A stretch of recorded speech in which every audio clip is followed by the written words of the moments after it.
శ్రీపాద శ్రీవల్లభ స్వామిని దర్శించుకోవడానికై మేము గానుగాపుర క్షేత్రానికి వచ్చామండి. ఇది పల్లకీ సేవ జరుగుతోంది.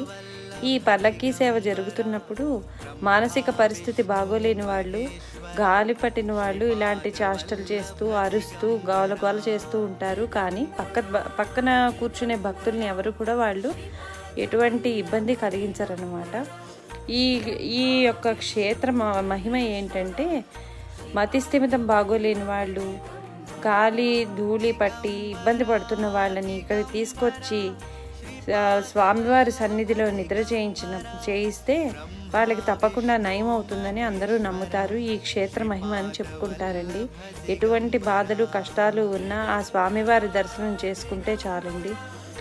చాలా అత్యంత కష్టమైన దర్శనం అని నేను చెప్తాను. శ్రీ గురుదత్త, జయ గురుదత్త, శ్రీ గురుదత్త.